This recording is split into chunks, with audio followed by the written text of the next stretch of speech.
Good evening and welcome to Tucker Carlson Tonight. An angry mob gathered in downtown Tehran yesterday, chanting slogans attacking the United States.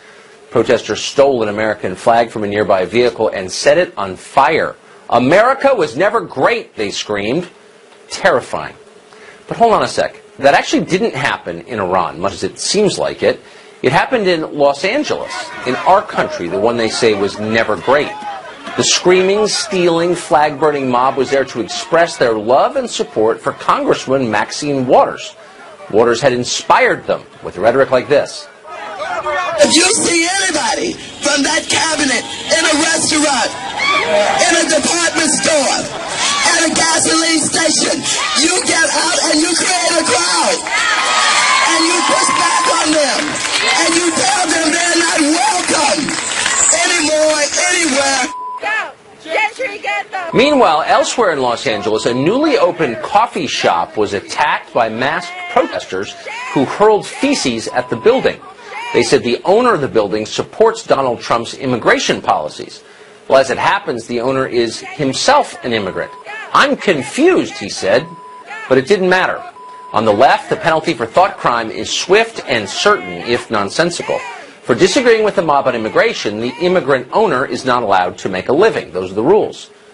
Well, this lunacy did not come out of the blue. It has been brewing for quite some time. We will make your system fall. We will make your system fall. If kids don't eat in peace, you don't eat in peace. If kids don't eat peace, you don't eat in peace. Sam Bondi, shame on you. Shame on you. Shame on you.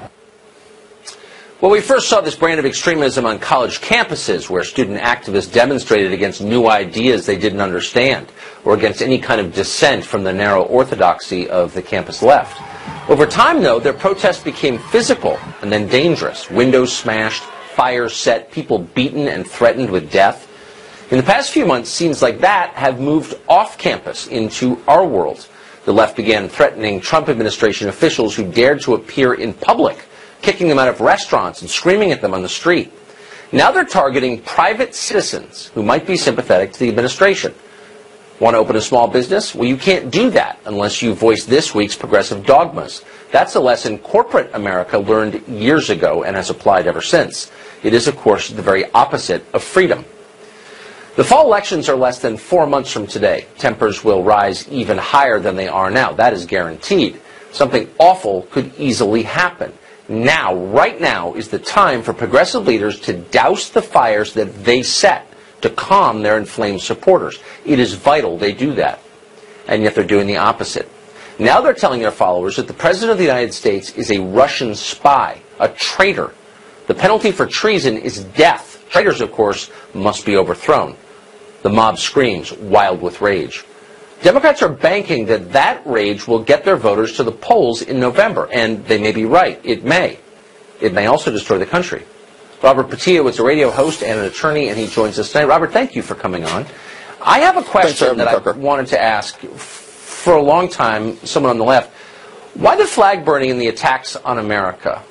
Why is this? These protests very often devolve into an attack on the country itself. Its symbols, this chant, America was never great, your founding fathers owned slaves.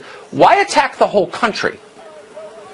Well, I think you can find extremists on both the left and the right who do things that are anti-American. The same way you have these protesters, you'll have the Charlottesville protesters on the other hand who are anti-American. I don't support any of these people who, if you don't like America, get out of America. If you're a neo-Nazi, get out of America. Well, I agree with that. Look, I have no problem with that. But hold on. Okay, and I think it's a fair point. But the scale is very different. So you have the Charlottesville riot or whatever it was last August, a year ago. You haven't seen anything like that since. The NFL has been in a continuous controversy over kneeling during the national anthem, an attack on a national symbol. Left-wing protests routinely contain attacks on the country. The T-shirt, "Your country was never great," is for sale online. So is the hat. What is that about? I'm not saying there are no conservatives, right-wingers who don't hate America, but there are a lot on the left who do, and they're very open about it. Why? And why don't leaders ever say anything about it? Well, I think leaders do, and I think it's very easy to find the clips of the most crazy, most extreme elements of the political discourse and make that seem like that is the norm. That is not the norm. Most people who are protesting are saying we want reasonable policies that all Americans can unite around. And frankly, I think a large part of this falls on the president. You know, President Truman had a placard on his desk saying the buck stops here. That is what President Trump has to take up and understand, that he has to bring these parties together. If people are protesting over the immigration policy, then do like Tip O'Neill and Ronald Reagan would do, and you bring together the stakeholders, you hammer out an immigration reform bill, you bring it before the American people, you discuss it, and that will tamp down these protests. But leaving this vacuum of information where people think that children are being kidnapped, that's not going to work. Okay, so I agree with a lot of what you're saying, actually. I do want a rational conversation about what's best for the country. Try to do that every night on this show. It's pretty hard to do that, though, when people are saying, not just random protesters in front of a donut shop in West L.A., but, I don't know, the ranking members on the Democratic side of the House and Senate are calling the President of the United States a traitor, someone who's committed treason, a death penalty offense. If you really believe the President was a Russian agent, as elected members of Congress have said today, then how could you do anything but try to overthrow him? That's not a predicate for reasonable discussion, is it? Well, absolutely not. But what I think has to happen is the president hasn't explained what the point of the meeting with Putin was, what happened in that meeting with him for those 2 hours, why there was no other members of the intelligence community or national security staff there with them, why he offered to have Russians interrogate American citizens. So when you have this information vacuum, this falls in a large part on the president's communications team. Wait a second. Then why are they? But hold on. I mean, I could rebut a lot of what you just said. The president can't hand anybody over to the Russians, despite what Democrats are saying. That doesn't work that way. You're not allowed. What is he going to, inject them with barbiturates and throw them on a plane to Moscow? I mean, it's ludicrous. But it's not my job to defend Trump. I'm just asking, if you don't know what happened, why are you jumping to the conclusion that he committed treason? That's what elected members of Congress are saying. They're using the word treason. If you really believed he was committing treason, why wouldn't you try to overthrow him or hurt him? Seriously. But remember, this goes back to the concept of the buck stopping with the president. He has to use his bully pulpit not to bully people, but to articulate a message to America. What do you mean? But hold on. But what do you say if somebody says, "Wait"? If I said, "I don't agree with you. You've committed treason. You're a traitor. You're a sleeper cell for one of our enemies." What do you say to that? I mean, honestly, that's not the beginning of a conversation. That's a call for violence. Look, Tucker, I practice criminal defense every day. And what ends up happening is people accuse your client of everything under the sun in the indictment. But what you do is argue back your point. You say that, well, the reason I was meeting with Putin was because we have interests in Syria that need to be articulated between the two parties. Because we have to work on oil and gas pipelines. He's not getting his messaging out. And when you leave this vacuum out there, that's when you have members of the Republican Party. Are you being serious? I mean, are you being serious? Look, again, whatever. I don't care about the Republicans. Everyone always says, oh, the Republicans say it too. I couldn't be less impressed with them as a group. That means nothing to me. But will you at least concede that calling someone a traitor is a conversation ender, not a starter? And maybe you should wait for evidence that a person has betrayed his country before calling him a traitor. Is that fair? Well, that's fair, but let's not pretend that the last 8 years or last 16 years didn't happen. When you had people claiming that Obama was a Kenyan who was part of a sleeper cell sent here and part of a madrasa, let's understand this discourse didn't start with Trump. No member of Congress ever said that. Joe Walsh yelled out, "You lie," during the president's address. That. Okay, well, he did lie, actually, but lying is very different from being from a sleeper cell. And while being a private citizen, President Trump pushed the birtherism idea for years. Let's understand that the buck stops with the president in order to tamp these things down. Have a conversation with the American people. Say exactly what you're... The buck stops with you. You are the leader of the free world. I don't understand your point, but I appreciate part of what you're trying to say, but I don't understand the rest. Robert, it's nice to see you tonight. Thank you for coming on. Thanks, Tucker. A professor at Yale University, which is like an Ivy League school that people once upon a time considered impressive, but smart people no longer do, is now calling on fellow progressives to actively defy federal law by hiding illegal immigrants. His name is Greg Gonsalves. He's supposedly a law professor, and yet he tweeted this recently, quote, "We hide immigrants from ICE if we have to." The professor says this would be, quote, "civil disobedience rather than aiding and abetting criminal activity." Lawrence Jones is editor-in-chief of Campus Reform. He's been following this and joins us tonight. This leads to the larger question, Lawrence, of why we even bother to fund universities. They're a joke, but we're getting to that later in the show. To the specifics of this case, how did he express this? What was the response? Well, I asked a simple question. I'm an editor-in-chief. I'm a journalist. This is something that the left said is being attacked. So I asked the question, are you guys aiding and abetting? Simple question. He in return blocked me and decided to go after my organization and say that we should be on the lists for the Southern Poverty Law Center. That simple. The Southern Poverty Law. That's the fake civil rights group that gets people banned, that crushes the free speech rights that people it disagrees with. Right, yeah, I'm familiar with them. So he didn't respond at all. Do you find, in a meaningful way, do you find it ironic that a law professor would be calling on his students to ignore the law? Well, we couldn't find his actual law degree, so I mean, I don't even understand how he's teaching students about the law. You know, it's crazy, Tucker. Wait, because I'm sorry. What do you mean? What do you? I'm sorry. I'm interrupting you. What do you mean by that? You couldn't find his law degree? Well, we couldn't find his law degree. We couldn't find a JD behind his name, but he's teaching at the school, so he must have a PhD, but it's not specifically. He's not a lawyer. He's not a practicing lawyer. We couldn't find it, so unless he has records that are being hidden, we would love to see that. But Tucker, my point is, there's a lot of laws that I don't like. I'm a civil libertarian, and I want to push the war on drugs that went after my community. I didn't like those communities, but I don't get to say DEA. I get to harbor and abet criminals. That just doesn't work that way. And so instead of him answering my question, he went after the president of our company because he's an old white man, and he didn't want to face the black man, the black reporter that asked him the question, are you aiding and abetting? Just a simple question. But let's attack the old white guy. That's kryptonite for a guilty white liberal. That's hilarious. Right. Lawrence, thank you very much. Good to see you. Thanks, Tucker. Dan Bongino is a former Secret Service agent, NYPD officer, now an NRA TV contributor, frequent guest on this show because he's smart and concise and thinks stuff through. So, Dan, we've done a bunch of shows on this topic, but we're going to continue to because I think I'm not imagining the acceleration of the rhetoric. And when rhetoric reaches a certain point, it becomes violence. Where are we on that continuum, do you think? Yeah, I'm worried. We're past the event horizon right now in the black hole, Tucker. And the reason I'm worried is I think what's going on here, and I'm not trying to be an amateur sociologist here, but in the past we've had kind of this iron triangle of activist groups, liberal politicians, and the media. And their tactic, Tucker, has been very strictly enforced gaslighting.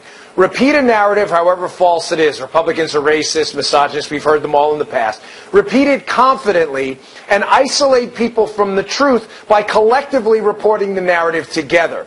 I think what's happening right now is Trump just absolutely refuses to back down to this. He'll use his Twitter account, he'll use the bully pulpit of the White House, and he will not play the typical rhino game of the past where the minute the R word or the M word or the xenophobic word comes out, he backs down. Therefore, to wrap this up, average levels of aggression aren't working, Tucker. So instead of dialing it back and re-strategizing, they're going to like hyper-aggression at this point, and that's where we are now, which really worries me. But it's the supposedly responsible people who are doing it. Twice or three times this week I thought, now, if this were Obama, who went to Helsinki and met with Putin, and I'd never liked Obama, I thought he was bad for America, and all of a sudden Republican leaders were calling him a traitor, would I sit back and say, yeah, he's a traitor, or would I say, what do you mean by that? I mean, we're the responsible people on the left. It's okay to hate, to not like Trump, I get it, but why are they sitting back and allowing the leaders of their party to say things that are totally reckless and insane, which they are?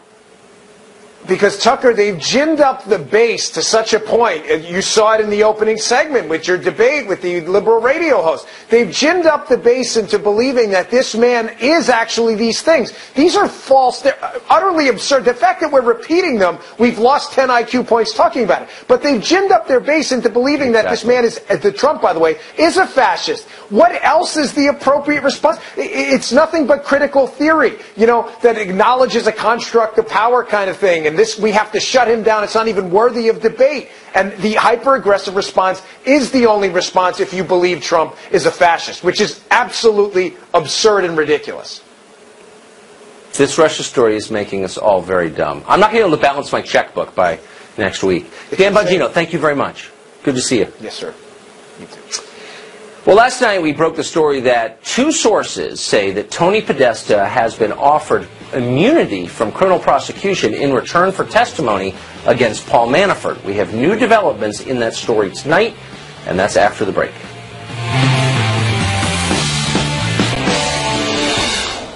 Last night in this program, we broke a story for you. We told you that two separate sources that we spoke to directly told us that the lobbyist Tony Podesta, of course a huge fundraiser for Bill and Hillary Clinton, the brother of Hillary's campaign chairman, had been offered criminal immunity by Robert Mueller in return for testifying against Paul Manafort, with whom he worked to lobby on behalf of Ukraine once upon a time. Well, we asked the obvious question when we heard this: what distinguishes Tony Podesta from Paul Manafort, who, by the way, is behind bars facing life, now in solitary confinement? Well, maybe the answer is only one of them supported Donald Trump. We're happy to root out all the unregistered foreign agents in this country, but the law should apply to everybody, not just people who support a president Washington despises. Joe DeGenova has been in Washington a long time. He's a former U.S. attorney for the District of Columbia, and he joins us tonight. So, Joe, as we said last night, I want to restate now, we spoke to two separate sources who told us, who were close to this question, that Tony Podesta, former head of the Podesta Group, the biggest Democratic lobbying firm in Washington, had been offered immunity by the Mueller investigation in exchange for testifying against Paul Manafort. If that is true, what does it mean? It means that the Mueller investigation has now reached a level of debasement akin to the 9th level of hell in Dante's Inferno. It also means that if you're a Democrat, you get a pass. There are two standards of justice in this town being carried out by the Department of Justice under both administrations and the FBI under both administrations. The FBI and the DOJ under Obama gave Hillary Clinton a pass. They ignored criminal violations and found her innocent when, in fact, she had violated the law. They immunized her lawyers. They immunized her staff. They immunized the people who bleached her computer. All of them were Democrats. And now in the prosecution of Paul Manafort, who do they immunize first? The person who broke the law, just like allegedly Paul Manafort did, helped the Russians, helped some phony Ukrainians, and what does Bob Mueller do first? He immunizes a guilty Democrat. So give us some perspective on the FARA law, Foreign Agent Registration Act of 1938. It's been around a long time. In 50 years, between 1966 and 2016, 7 people were prosecuted under it. 7 in 50 years. In the past year, we've had 3 people prosecuted under it, all of them connected to Donald Trump. Does this seem like selective enforcement of the law to you? Well, there's no doubt that it does. And even though it technically is within the power of a prosecutor to make these types of decisions, what you are seeing rolled out now by Robert Mueller, the esteemed Mr. Mueller, is the degradation of the federal criminal law enforcement process. And you can thank Rod Rosenstein, the Deputy Attorney General, who set up this phony investigation, and Christopher Wray, the current FBI director, who has never once put on his big boy pants and is allowing this to happen. This is an embarrassment to federal law enforcement. Every FBI agent, every DOJ lawyer who's worth his or her salt knows that what you are watching is a debasement of federal law enforcement. It ought to be an embarrassment to somebody like Mueller, but the truth is Mueller has stayed too long at the fair. Joe DeGenova, former federal prosecutor, thank you very much. Michael Caputo was an advisor to the Trump campaign. He has been around the block in this Russia nonsense, and he joins us tonight. Michael, what is your response to the news, again, from two sources telling us Tony Podesta has been offered immunity in order to testify against Paul Manafort. What would that mean from your point of view, if true? Well, it's completely disgusting, Tucker. I can't think of another word for it. This is very clearly partisan. Tony Podesta didn't just represent the Ukrainians and didn't register for them. He actually registered for Uranium One and Rosatom. He represented Sberbank, which is, that's like representing directly Vladimir Putin. Sberbank is Vladimir Putin's hip pocket bank. From my perspective, they're probably giving him immunity, not just because he can do something to hurt Paul Manafort, because they certainly don't want him talking about Uranium One and Sberbank. If there was somebody in Washington representing the Russians in 2016, it was Tony Podesta. And by the way, Tucker, there are 17 Democrats who registered for Russian companies that were connected to the Kremlin or actually registered to represent the Kremlin. And those are just the ones who were registered. As you know, Washington is lousy with people doing the bidding of foreign countries without registering. Yeah, I mean, they're literally everywhere. They're on my street. They're on everybody's street in the entire city, which is why to see the FARA law applied in the way it has been in the last year is just bewildering. And by the way, I'm not against it. I don't think people should lobby for foreign governments without registering. But to see it applied only to one side is genuinely shocking. I think you hit it on the head. Yeah, go ahead. Yeah, I think you hit it on the head. FARA only matters if you know Donald Trump. I mean, certainly lobbying for foreign countries is completely legal in the United States. But if you do it and you work for Donald Trump or you knew Donald Trump, you're headed for problems. As far as I can tell, the biggest and most effective foreign lobbyists in Washington are not registered under FARA. So maybe that will change. Hope so. Michael, great to see you. Great to see you, Tucker. Thanks for the invitation. Thanks. Well, in cities across America, the more liberal, the more likely this is to be, illegal immigrants are getting voting rights. Why is that not a threat to American democracy? If Russians influencing our elections is bad, why is foreigners from Latin America influencing our elections not bad? We'll ask that question.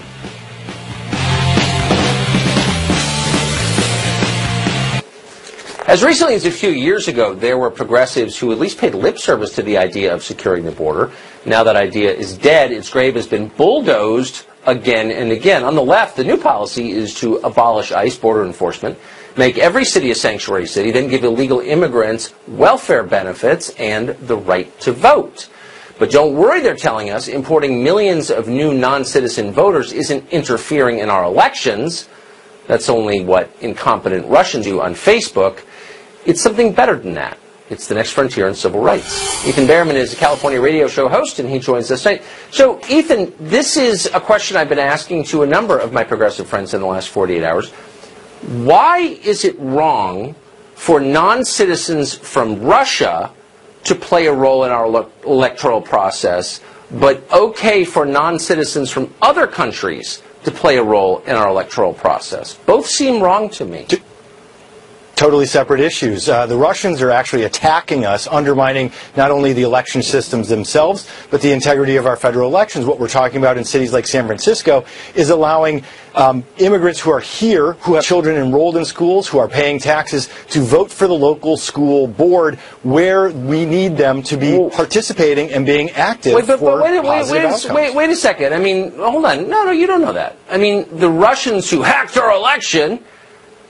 Yes. Living here, some of them. I mean, you could have Russian agents living in the United States, and they have a vested interest in the government of the United States, and they're trying to affect the outcome of an election that determines who leads the United States.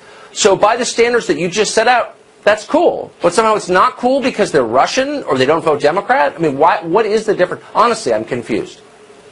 Yeah, the difference is pretty clear and significant. GRU intelligence officers operating out of a data center in Moscow, for example, or an office in Moscow, who are actively attacking the databases of our local and state elections, who are actually attempting to interfere with, for example, our command and control systems for our critical infrastructure, a la black energy malware. That is ultimately and fundamentally different than somebody who came here for a job that was brought here by an employer who have kids in school as required by law. Their kids have to be in school. They're cool people. First of all, they weren't brought here by employers. That's not true, as you know. But hold on. Sure, I'm still confused. So the government of Mexico encourages people to come to the United States illegally and vote. They do. They say it out loud. That's okay with you because why? It's a foreign government that has different interests than those of the United States. It's hostile to the U.S. often, and they're seeking to influence our elections. But you're okay with that because why? No, because on federal elections, that's against federal law to vote if you're not a citizen. No, but so what's happening I've in never cities heard like a single Boston liberal complain about it. Oh, well, I only want citizens to vote in federal elections per federal law. So in local issues, we have horrible participation by Americans, and this is evidenced in the Portland State University study. So for like city councils and mayors, horrible turnout, and it's basically old, wealthy white people who show up to vote. So that's plantation-style politics that we're trying to encourage. Oh, it's white instead people. of saying, let's get more people. It really wouldn't be a conversation with a liberal unless they had some casual racism in there. It's attacking a group that is a people on the basis of their skin color. Totally cool. We had a whole civil rights movement against it, but we're for it now. Right, I get that. Okay. No, I totally but that's what the data show, Tucker. But let me just...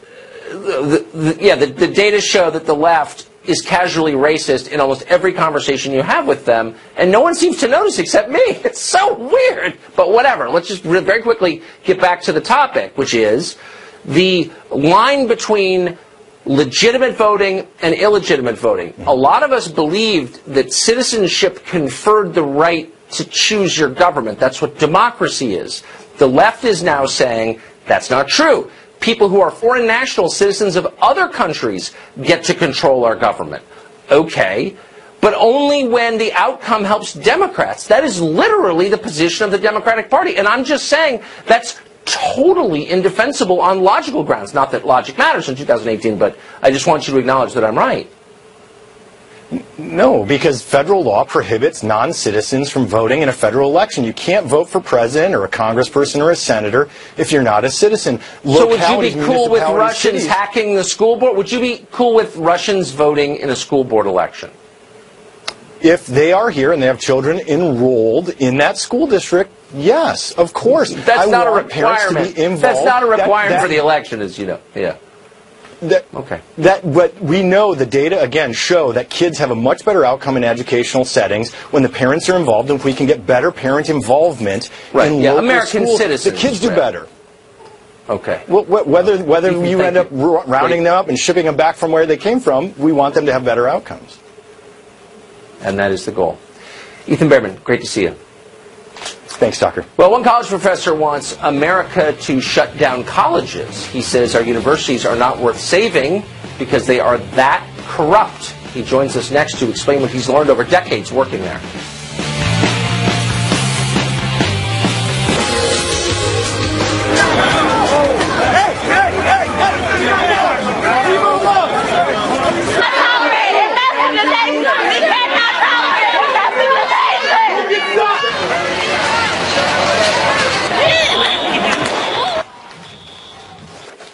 Jason Hill is a professor of philosophy at DePaul University, but if we follow his advice, he could soon be unemployed. He just published a remarkable piece in the Hill newspaper saying that universities, and he's worked in them for a long time, have become so overwhelmed by identity politics, socialism, anti-Americanism, and dumbness that essentially they're beyond saving. He suggests that taxpayers and private donors pull funding and let the whole system collapse for the betterment of the country.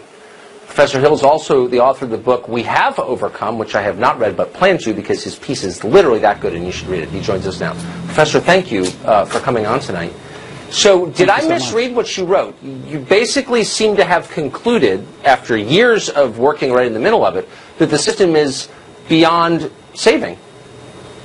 I think so. I think these Bolshevik-loving welfare scholars have basically hijacked the system and are indoctrinating our students with not just anti-American invectives, but against the very core values that form our republic: capitalism, free speech, the morality of wealth creation. And I think that we're seeing a correlation also between the anti-free speech movements that have been accelerating across campuses and the ideologies that are taking root in the classrooms, the cultural relativism, the revolt against the Western canon, the cultivation of different perspectives. I think that we're not beyond repair. I think there's a solution. In my book, We Have Overcome, I go into some more details about how we can address this dilemma in the academy. Well, within the confines of a cable news segment, sum it up for us. What do you think the solution is? I think the solution basically is for the federal government to stop funding universities that are spewing anti-American invectives, indoctrinating our students who exist in these curated silos and who are not used to other perspectives outside of their own, and who are supposed to be getting a critical education. I think it's also time for alumni donors to start withdrawing their funds, or if they're funding universities, to start affixing conditions to their funding. You'd be surprised at the extent to which alumni donors just give millions and millions of dollars with no strings attached, no conditions attached. Start saying, if I'm donating $10 million or $100,000, I need pro-American values taught. I need conservative values taught. I need values advocating not cultural Marxism and the values that are inimical to Americanism, but we need values and scholarship, proper scholarship, that are rejoinders to the nonsense that's being taught on campuses today. Professor, thank you for that. And again, I would encourage our viewers tonight to look you up, to look at what you've written and your book, because I thought it was remarkable and brave. So Godspeed. Thank you. Thank you. Well, the age of baby boys and baby girls appears to have come to a close. The most avant-garde parents are now raising babies. They don't have a gender. How does that work? Liberal Sherpa Kathy Aru, of course, knows the answer. She joins us next.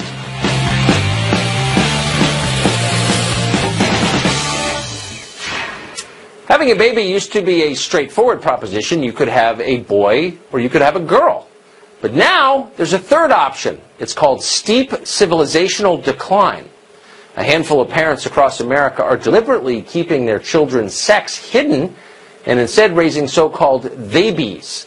The idea is that only the children themselves should be able to decide whether they are boys or girls, without any of that pesky biological reality getting in the way.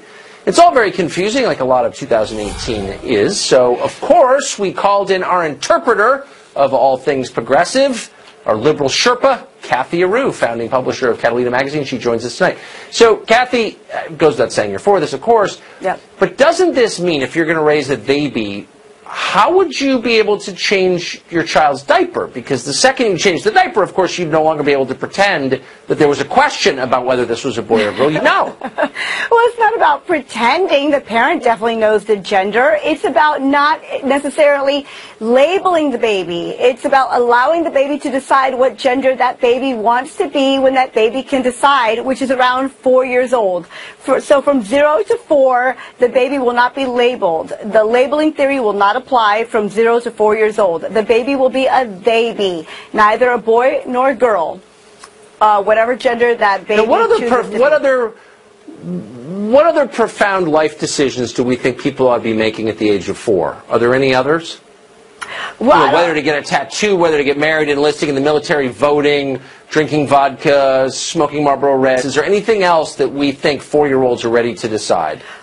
This isn't actually a profound life decision. I mean, biologically, there's nothing really going on from 0 to 4 in that area that affects a person's life.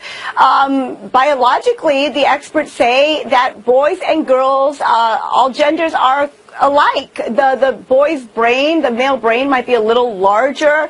The female's language might be a little bit more advanced. Okay. No maybe, sexism on my show. Hold on. Whoa, slow down. No, here you're out there like they say maybe boys' brains are larger, and I just want to say that kind of toxic masculinity has no place on this program. Sorry. Thank you very much. But that's all they can think of. The bottom line is, all they can think of, like, difference in brain size, difference in genitalia, difference in bone structure. Just minor things like, just minor things like that.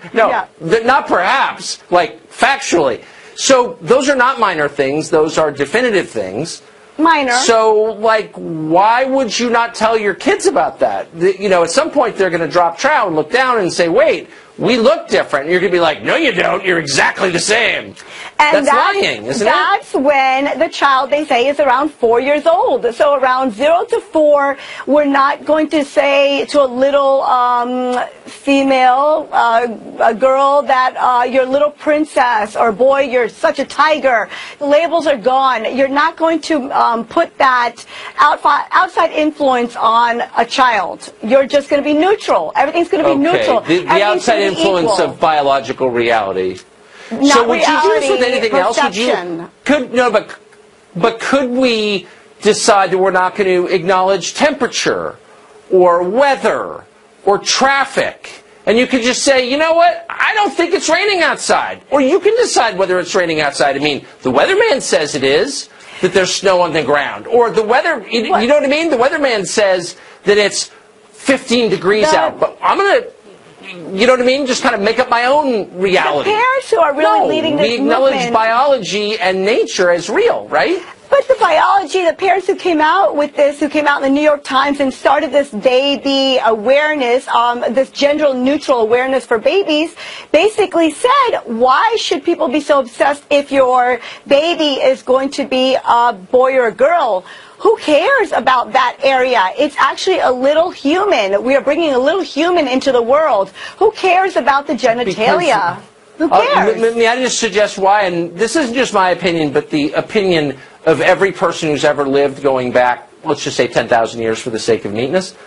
Because men and women are completely different in key ways. Babies? Can we not say that anymore? Babies are different. Babies aren't different. They're little human beings, and there's really not much of a difference between different genders. No.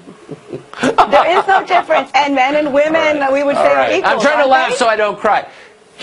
Kathy Aru, you can be equal but different, which they are. Great to see you. Good to see you. Thank you. Turns out, and this is not as important, obviously, as Vladimir Putin, but UFOs are real, actually. The government believes they are. They're also far more common than we thought, and they may be a threat to commercial aviation. One of the world's great experts on these questions joins us next. Government, he says that UFOs aren't just to crash,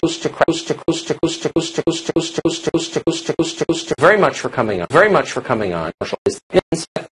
Increased white blood cells, which can be fatal, dizziness upon standing, falls, seizures, impaired judgment, heat sensitivity, and trouble swallowing may occur. You're more than just your bipolar 1. Ask about Vraylar. Well, for decades, only crackpots and crazy people believed in UFOs. That's what I thought anyway. And then in recent years, it turns out that governments have been taking them seriously all along. Very seriously. Nick Pope is a journalist who has spent years researching UFOs for the British government. He says that UFOs aren't just real. They also frequently come close to crashing into commercial airliners, among other things. Nick Pope joins us tonight. Nick, thank you very much for coming on. So it's really not a question of, do governments believe UFOs are real? Yes, they do. The United States government does. The British government does. The question is, do they have any idea what they are, where they're from?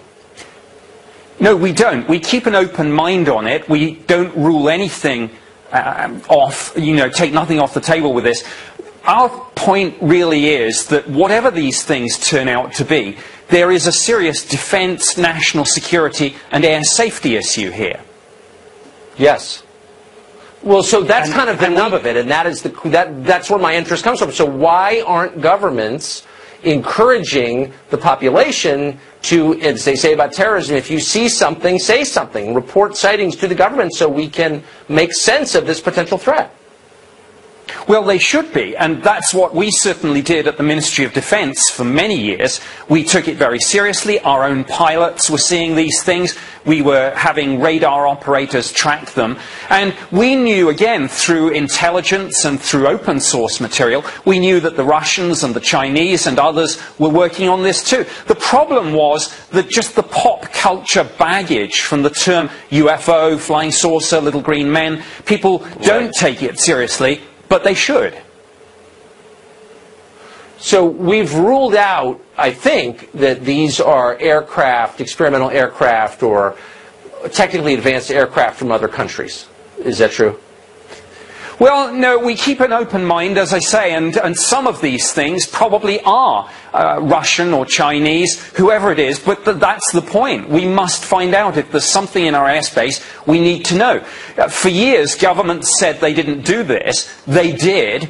I did it for the British government. I can only talk about this now because my old employers are gradually declassifying and releasing information about my old job. We now know, of course, the Pentagon had a program too. I think it will take congressional hearings to get to the bottom of all this, not just in the United States, but all around the world. And I'd like to see those congressional hearings. Commercial pilots have very often reported sighting objects in the air that seem to defy the laws of physics. To what extent are these objects a threat to commercial aviation, potentially?